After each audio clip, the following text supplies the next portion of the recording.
What is up, everybody? Welcome back to a new video. So in today's video, we're going to be talking about fingering, all right? As piano players, it's really important that we get our fingers moving properly and in a good way to make playing easier for us. And there's three general rules that I want to cover. I'll tell you them right now. So number one is economy of motion, where we want to keep everything relatively, as little movement as possible, basically. You want to play everything within the hand's range comfortably. So that's point number one. Point number two is that generally we try to not put our shorter fingers, that being like the first finger or the thumb, on the black notes. And as you'll see in a minute, the black notes are a little further up on the keyboard. So if we move our thumbs up there, the entire hand position shifts, and then we end up actually being slightly uncomfortable if you're sitting, if you're not sitting properly. So that's point number two. And point number three is not being afraid to stretch. So yes, we have 5 fingers and naturally they fall on 5 notes, right?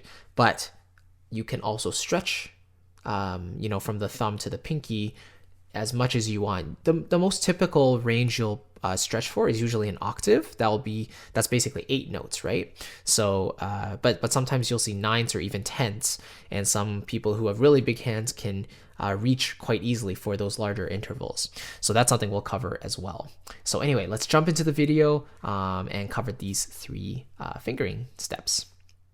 All right, so now that we're in the piano view, let's get right into it. So in order to illustrate point number 1, which is economy of motion, I thought it'd be cool to bring up a piece of music that I like to do with my students. It's called Entrada or Entree. I love pieces of music that sound like food. So yeah, here you can see the sheet music. We're just going to look at the first line of the piece. And and the cool thing is here, they've actually already given us finger numbers, suggested, fingers to use to play the piece here. And if they weren't there, I would discuss this with the students, what they would choose and why. So given that we've already have these finger numbers for us, let's talk about the justification and why I would agree and maybe disagree. So let's start right at the beginning. Now, you can see we're in C major or A minor, but in this case, the left hand starts in C, and you see all these white notes. There's no sharps or anything, no raised notes. So you can most likely be, sure that it's in C major here. So the first step is, okay, let's look at the right hand, right? They start with a 5. All right, let's take a look at the entire line. Let me just play through it once and tell me what you think.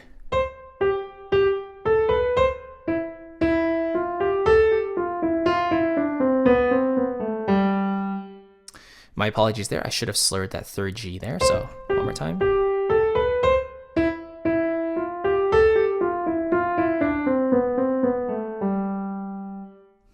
Okay. So economy of motion.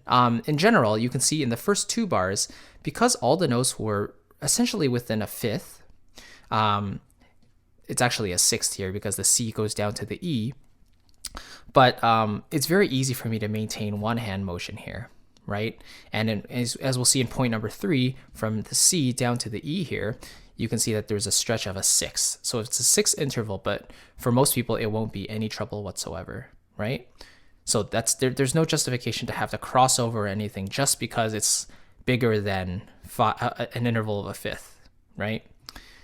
So anyway, economy of motion. The first 2 bars, I'm maintaining one hand position. And you can see there, I was in one hand position. I didn't really move aside from moving my thumb down to the E. And the reason is because, I saw that nothing was higher than the C, because this C is the C above middle C. If there was a note above, then I might actually use a different finger to start on the C, maybe like the 4, for example, if I knew I had to play a D a little bit later, right? But because I know in the first line the C is the highest note, then I can safely say, all right, I'm not going to need to go any higher than the C, so I'm just going to put my pinky on there, and that's, one finger I do agree with, right? So if we keep going on, C naturally goes to G with finger 2, because if we lay out our fingers on the keyboard, you can see the second finger is on the G naturally. So it's very easy to just go C to G, right?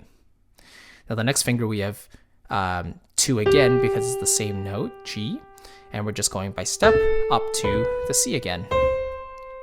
and then you can see we're back to 5. So they didn't need to put it, but just to reinforce the idea of the C being the highest note, we use 5 again. So again.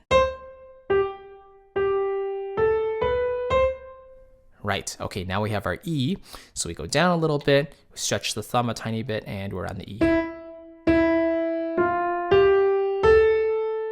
Now you can see on the third bar, we have our A, which is showing finger 4. And you can see, if you look at my hand, we're naturally doing finger 4 already. Because from the E, which had the thumb, if we just go up by step and use one finger at a time, A has 4 on it. So I'm just gonna follow these fingers. Right? So I go 4, 3, 2, 1. Now you might be thinking, well, why don't, because your next note is F again, why not just do 2 again and then do 1 on the E? Well, the reason is because you see these eighth notes here, right? I'm circling these with the mouse right now. These are all one group. So I like to think of them as one hand position per group of eighth notes. So 4, 3, 2, 1, reposition 4, 3, 2, 1, and then that's my second grouping finished. If I do 4, 3, 2, 1, 2, 1, and then maybe 2, 1 again, so cross over like this. Oh, sorry. Now that's basically thinking of the first 6 eighth notes as one group, and then the final 2 as one group on their own. But when you can make something symmetrical, it's always better that way for the most part. So I think of these 4 groups, these 4 eighth notes as one group, 4 to 1, and then these 4 as one group, 4 to 1. So again, economy of motion, one hand position per group of eighth notes there. Okay? So 4, 3, 2, 1, 4, 3, 2, 1. Now clearly I'm out of fingers now, and my next note is a B. So I got to go down another note, right? So how do you decide what finger? Well, they say 3. Why is that? Because if I do 3 on the B, now if I reposition normally, my ring finger can go on the C, and then I can go down one note at a time until I play the lowest note, which is G. And you can see my thumb naturally goes to that G, right? So hopefully that makes sense. So let me do that again from bar 3. Cross over with 3. If I cross over with 2, this is what you get. And then you don't have anything to play the G anymore, so you're forced to cross over. But economy of motion, keep it all within one hand position if possible. So if I use 3, then I minimize any excess crossing, and I'm able to do the last set of 5 eighth notes all in one hand position. So the idea is to look for all of your groups and try to find one hand position per group of notes, okay? That's very, very important. So you don't have to jump around all the time. It's always better to, unless you're showing off or something in a really difficult piece, but for the most part, you want to make sure that you use one hand position per group of notes, okay? So step number 2, actually, let's go to step number 3 first. Point number 3 was that the hand can stretch, right? And I was saying that you can actually stretch up to an octave or even more. So that point is kind of illustrated here in the second bar, from the C down to the E. This is just a 6th interval, but a lot of people think that, oh no, just because it's larger than a 5th, I have to use another finger instead of stretching the hand more. But no, I wouldn't say that's practical. I would say stretch your hand until it's comfortable, so it's comfortable, and then you can play that note that's a bit lower or a little bit higher, right? So if you're going from C to C, why would you go from 1 to like 3 or something, or 1 to, I don't know, jump up to 2? Just use what's given to you, 1 to 5, and then if there are other notes that are lower, then it's very easy to just play them. If notes are higher, however, then yes, you would go from 1 to maybe 2 if I have to play notes after that are higher than the C. So again, it's all about the hand grouping, like we just talked about in the first point there. So step number 1 is to minimize your movements and look for those groupings. Step number 3 was basically to allow your hand to stretch if needed within that one hand position to reach notes that are a little further away. So don't be afraid of that. And step number 2 is that we don't want to put our thumb generally on black notes. Okay, so for this, I'm going to illustrate it with another piece I really like to teach my students called SKYPE, and this is by Christopher Norton. So if you look at the key signature here, we're in the key of D major, so. Right? Now you'll see that I play 2 sharps, and that is F sharp and C sharp, as you can see here in the key signature if you can read music. So the first note is actually going to be an F sharp. Now some students like to immediately put 1 on the F sharp because thumb is the strongest finger naturally, right?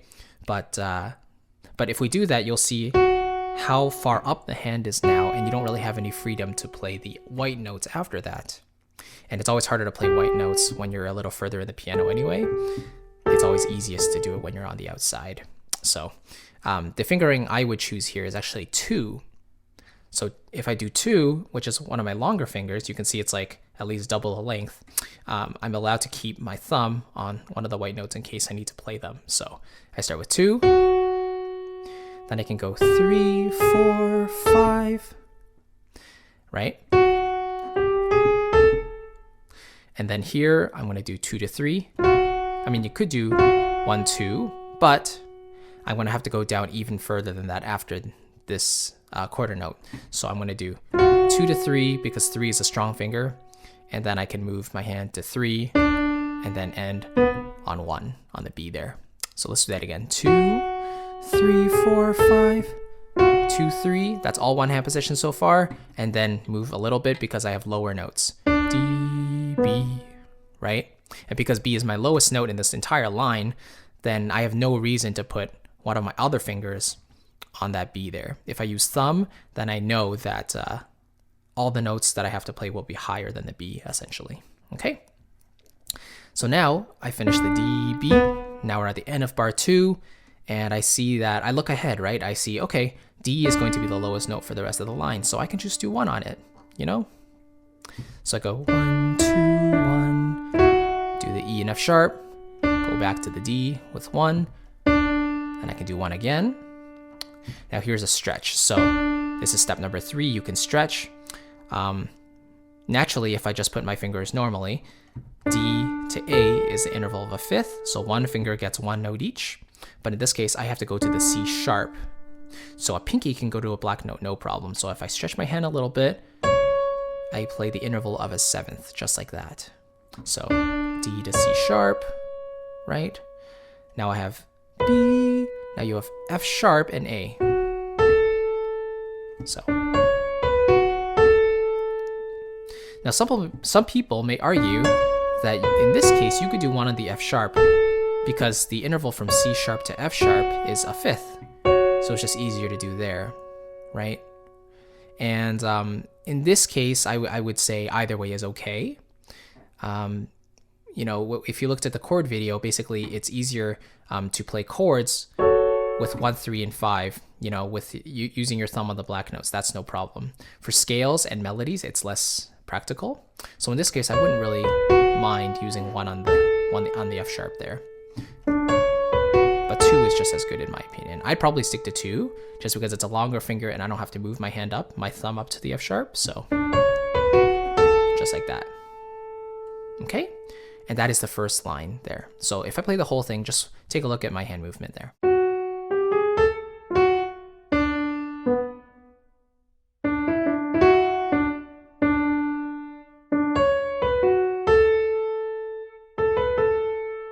And that's it.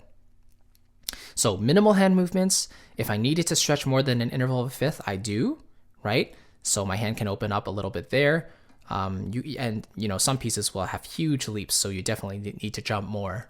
But in a piece like this, it's a little bit easier. So just to recap the 3 steps. Number 1, make sure you minimize the amount of movements that you make. It's a waste of energy, and it's pointless flashiness if you don't you know, minimize your movements. So just be more practical, right? Step number 2, make sure that you don't put your thumb on the black notes unless it's some type of chord, like for example a basic triad. That's perfectly fine, right? Or sometimes you just got to do it because it's the right fingering for chords. But in terms of scales, we generally leave the thumb for the white notes, okay? And that's in the scale and the chord video if you haven't seen those already. And finally, point number 3, if you need to stretch, that's perfectly okay.